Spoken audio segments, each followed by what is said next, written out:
in addition to your musical expertise, you've offered the benefit of your perspective on diversity and equity and inclusion and panel discussions and TED Talks. Amazing.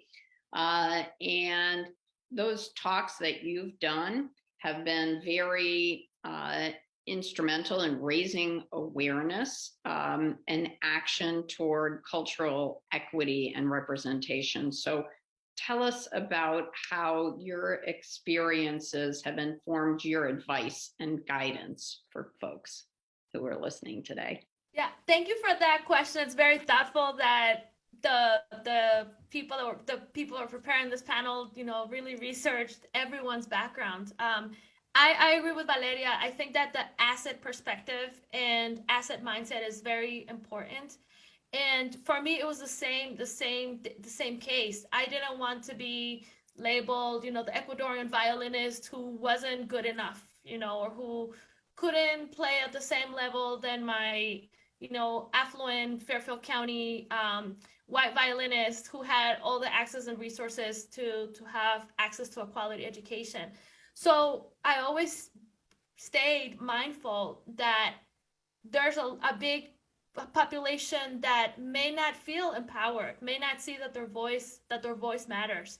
And I took that as a responsibility, self-proclaimed responsibility to say, well, I'm going to use my voice and my presence here to bring them along and to shed a light into their work because I represent this community and I have that buy-in, I have that trust that the other panelists were talking about.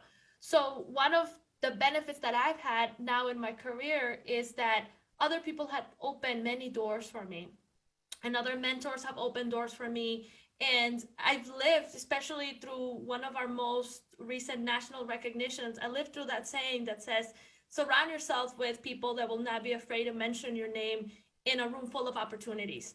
So by me having those benefits, I'm trying to also bring these benefits to our communities, and also just talking to larger institutions, to universities, to government officials that may only, like that we were saying, come to us during election, but also remind people that, government officials are elected by us and they all work for us. So that was a big shift in mindset that I learned through my advocacy days, into saying, yeah, we vote for them, we pay our taxes. So how can we share our needs for education, our needs for cultural equity?